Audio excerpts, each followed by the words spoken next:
1st of July 2012, a day that's very hard to say a good evening. As you might know by now, is the same day the terrorists once again shamelessly attacked innocent children, women and men, and most of all at a place of worship here in Kenya, Garissa to be particular. 17 Kenyans are dead and 65 others are injured. This after terrorists, most probably linked to the Al-Shabaab group, attacked two churches with grenades and automatic rifles, shedding the blood of innocent Christians worshipping their Maker. This sad story of affairs has gone on for too long, and we hope that this time round, the country's Commander-in-Chief, President Mwai Kibaki, will speak out and chart out the way forward against terrorists roaming freely in our midst. We love the two policemen, however, who gave up their lives protecting our freedom as Kenyans and, of course, our democracy. And for the Al-Shabaab group and their supporters, the attack has proved once again that they're nothing but a band of barbaric criminals masquerading as defenders of their religion. And for the Kenyan youth being recruited across the country and being indoctrinated by such barbarians, it's time to take note and see just what your paymasters represent. Viewers and Kenyans from all walks of life, we want to invite your comments on this shocking and barbaric attack. The number, as usual, is 8040, but you're doing it differently. Throughout the bulletin, we want to hear what you have to say. Send a message to our leaders. Send a message to these people who want to destroy our country.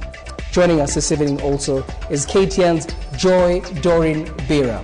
And Joy, we were having this chat just before we came on now, and you're telling me that it is sad like every other Kenyan, but this reminds you of a particular incident in the past. Sure, not just one incident, it reminds us of very many incidents. Take an example of what happened in Uganda. That was after the World Cup finals. People were having a good moment, enjoying a sport event, and bang, here we see two blasts in two different places. We call them twin bombs. And also it reminds us very clearly of the Boko Haram in Nigeria as well, who are taking it to worship places in particular. So one would actually never know, and considering that now they seem to have upgraded their technology with the weapons that they're using, one can only say we hope that this country can get more secure. We just hope that this comes to a stop. We are behind our government.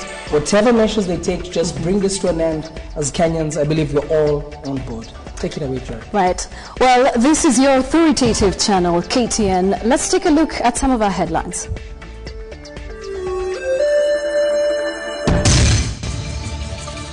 Fury as 17 are killed in Garissa church terror attack.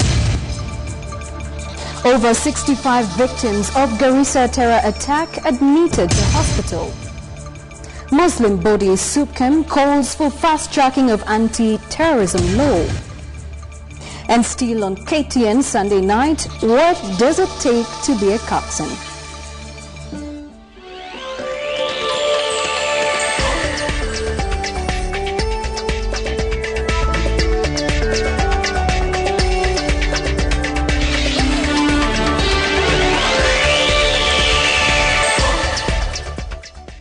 Well, let's begin with that story that, of course, has had many people in shock across the country, but people saying that, indeed, it's time that something is done. Remember, again, I want to remind you, as we go on with the bulletin, send your SMSs, your comments, and the message that you have on 8040. Let's take a look at what's happened. 17 people, including 2 police officers, were this morning killed in what has been described as the worst grenade attack yet on Kenyan soil. The 2 coordinated attacks in Garissa town targeted the African Inland Church and the Garissa Catholic Church, injuring over 60 worshippers. According to police reports, up to 7 masked gunmen were behind the attack, although none of them has so far been arrested. KTN's Edith Kimani has more on this story. Residents of Garissa town have described the events that happened early Sunday morning as horrific.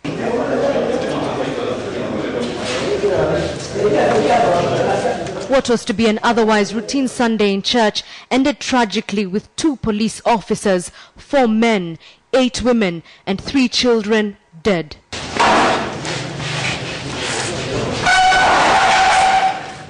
Authorities are now left to deal with the aftermath of what has been termed as one of the worst premeditated attacks in Kenya. Eyewitness accounts described a dramatic attack that began at the Africa Inland Church, where two armed men covered in masks killed two police officers manning the church doors.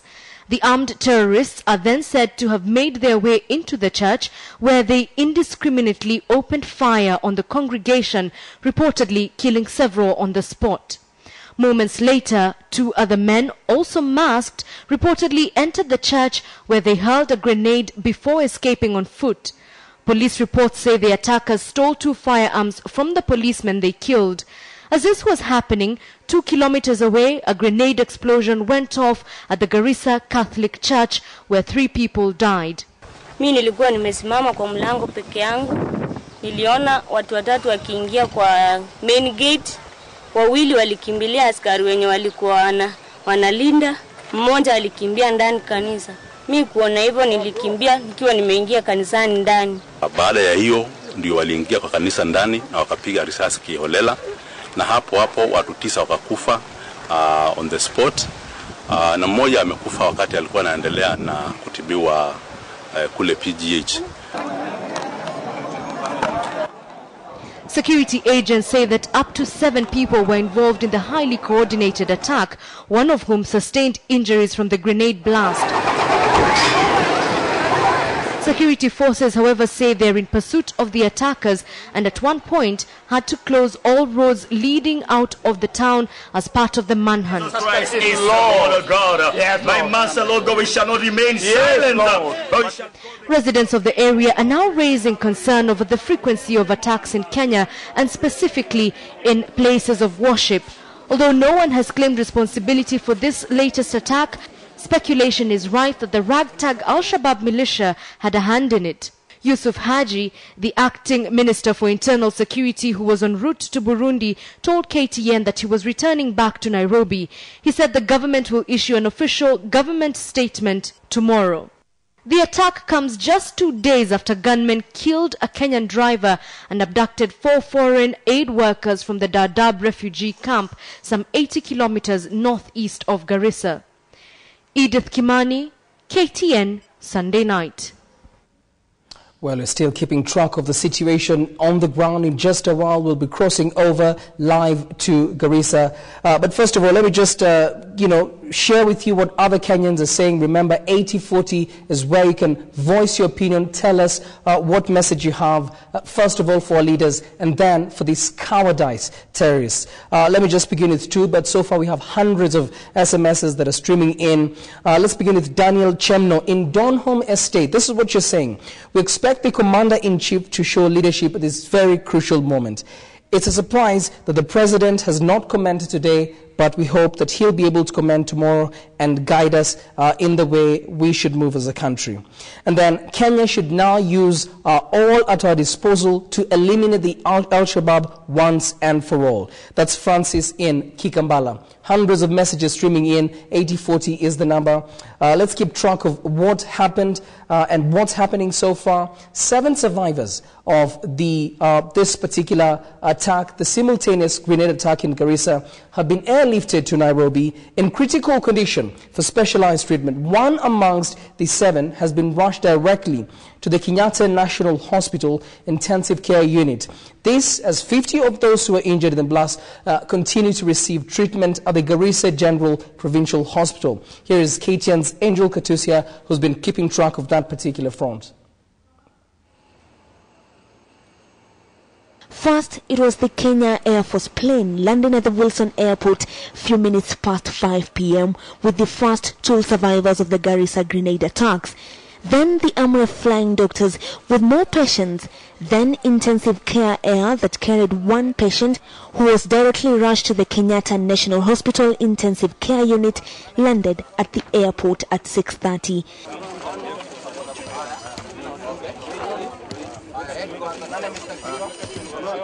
A total of 7 critically injured people have been airlifted to Nairobi to Kenyatta National Hospital for specialized treatment. Of those 7, we know that already 6 have arrived. We're waiting for the last one. And the other many that are injured, their conditions have now been stabilized and are waiting to see whether they would need further evacuation. According to the Kenya Red Cross Society, about 12 people were critically injured during the simultaneous grenade attacks that left 17 dead and 65 injured. However, 5 succumbed before they were airlifted. Gulod says authorities in Garissa requested for more specialized doctors. Immediately victims of the attack were rushed to the Garissa General Hospital. The society organized for 6 specialized doctors. We received requests this morning from the provincial hospital for assistance to have surgeons and anesthetists to go and assist the already overwhelmed doctors at the hospital. And we were able to fly at 2 o'clock this afternoon, or just about 1:30, that we took 3 surgeons and 4 anesthetists who went in and started working and supporting the already work being done by the doctors on the ground. At the ill-equipped Garissa General Hospital, doctors overwhelmed by the victims. The hospital incapacitated to offer emergency treatment to the critically injured. However, Red Cross says over 50 survivors admitted there are in stable condition, and in case of any emergency, they will airlift the patient. Today's victims add to many more who have become innocent victims of string of terror attacks in Kenya, suspected to be by Al-Qaeda-linked terror outfit, the Al-Shabaab. Kenya has been a target of attacks after it sent troops to Somalia to fight the insurgents late last year. For KTN Sunday Night, I'm Angel Katusia. Well, we're just about to go back to that particular situation and what's happening in Garissa. We'll be live in just a few seconds. But let me tell you about what fellow Kenyans are saying about this barbaric act that happened this morning at a church as people were worshipping. This is Dr. Odondi. Don't say where you're from, but you're saying it's time to go full blast on sensitization of community policing to prevent further attacks. Then we have another SMS here that's coming in from a Kenyan who's not named themselves and said where you're from. It's time. Is it time that Kenya rethinks as to how we have the whole refugee camps in the country? We have acted kindly as a country, but this is what we get in return. Your SMS is on 8040. We want you to be heard today as to what's happening in our country. Let's go live to Garissa, where we're joined by Standard Group's Boniface Ongeri. Boniface, first of all, thank you for doing a good job throughout the day, updating us on what's been happening. What can you tell us is the latest on the ground? Well, currently at the moment, the death toll as at now stands at 17. The 10 died on the spot, and 7 died later while undergoing treatment at the Garissa Provincial General Hospital, Karani. Now, you just told me before we came on the fact that you were able to talk to senior members of the police force. What are they telling you? Well, Karani, I spoke to the Deputy Northeastern Provincial Police Boss, Philip Ndolo, who said that no one has been arrested until this moment, but he appealed for cooperation from the residents to be able to nab the culprits, Karani. Have they been able to say if they have suspects? Yes, they've not been able to arrest, but do they have any suspects and do they have any leads that they're following? At the moment, he said that they have interviewed the victims and they have recorded their accounts, and they are trying to piece together the information that they have collected. Earlier today, one of the police officers who was killed in the shootout, called Isa Sheikh Mohammed, was buried in accordance with the Islamic ritual.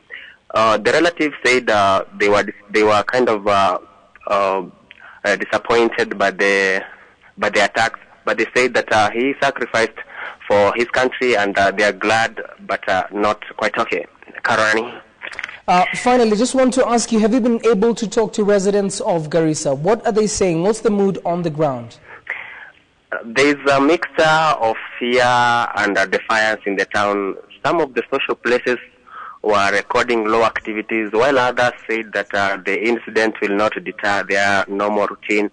And they were saying that they are gearing up to fill some of the social places where they will be watching the final of the European League and between Italy and Spain. But there is security presence in the town and at large. Karani.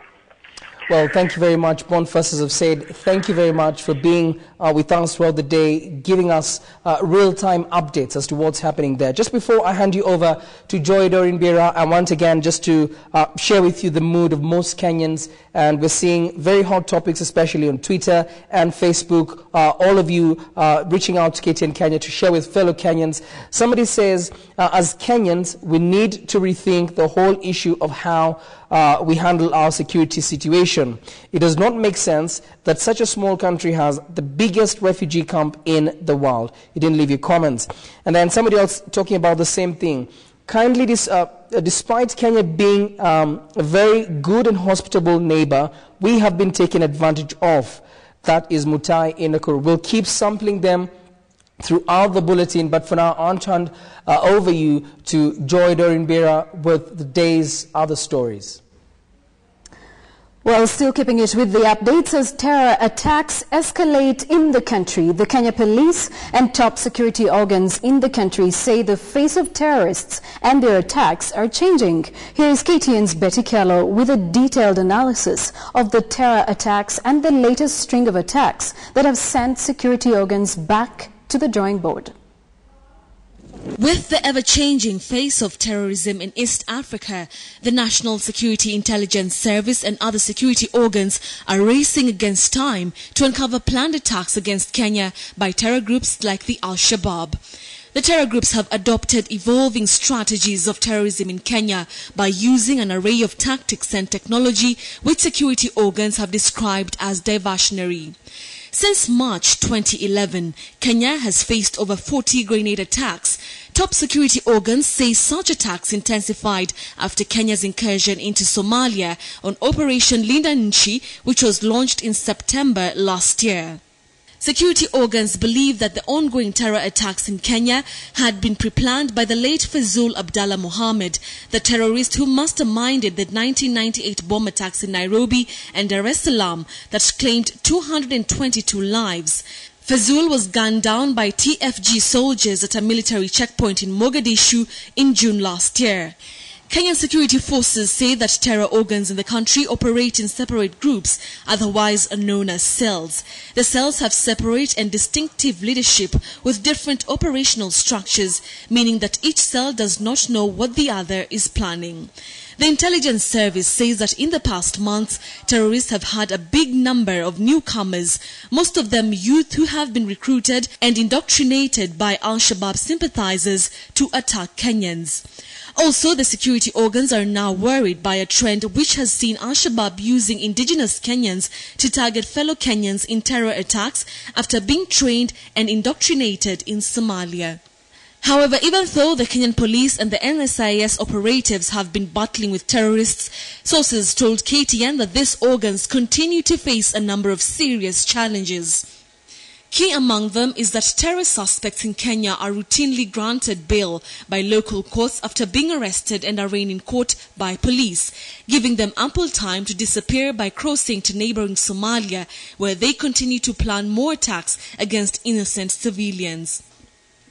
Second, security organs lament that Kenyan courts take too much time to complete terror-related cases, again giving suspects the leeway to plan fresh attacks. Also, sources within the police say that the Kenya Evidence Act has become a stumbling block to the prosecution of terrorists, as it does not allow electronic evidence to be used in terror-related cases. Security forces say that if the Anti-Terror Bill 2012, which will soon be tabled in Parliament, is passed, it will make it easier for the police to contain terror attacks. In a related development, the Supreme Council of Kenyan Muslims, SUPKEM, today urged the government to fast-track the passing of the Anti-Terror Bill to help combat terrorism. Kenyan security agents have also raised the alarm over the issue of missing youth, especially in coast and northeastern regions. They say that these youth are often recruited and then taken to Somalia for training before coming back to Kenya. Because of this, they are now asking parents or guardians who do not know the whereabouts of their teenagers to report to the police. It is also imagined that terrorists are now targeting Kenyans in secondary blasts, as they are aware that Kenyans and their leaders always rush to blast scenes after initial blasts. This was evident in the Moi Avenue and Bella Vista Club attacks. I'm Betty Callow for KTN. Thanks, Betty. Now we're asking you to continue sending your thoughts and also what you think should be the way forward in regard to these terror attacks that we're continuously having in the country. Send your SMSs through our SMS number 8040 and we will sample some of your views throughout our bulletin tonight. Now, Deputy Prime Minister Musalia Mudavadi is asking the Kikuyu community to prove critiques wrong by voting in someone from outside the region. This as Vice President Kalonzo Musyoka in Kajiado County hinted on a formation of another political alliance that will provide the winning formula in the race to State House. Aaron Ocheng is keeping tabs with the succession politics. Presidential hopeful Deputy Prime Minister Musalia Mudavadi was selling his UDF presidential bid in Nyeri County, where he challenged the Kikuyu community to vote for him in the coming general elections and prove critics wrong that it is hard for aspirants from outside central Kenya to get votes in Mount Kenya region. You have one opportunity to break the myth. Watu wakifikiri kwamba mtu wa central Kenya hawezi pigia mtu mwingine kura. This is the greatest opportunity for central Kenya to tell the rest of Kenya and to tell the rest of the world, you have read us wrong.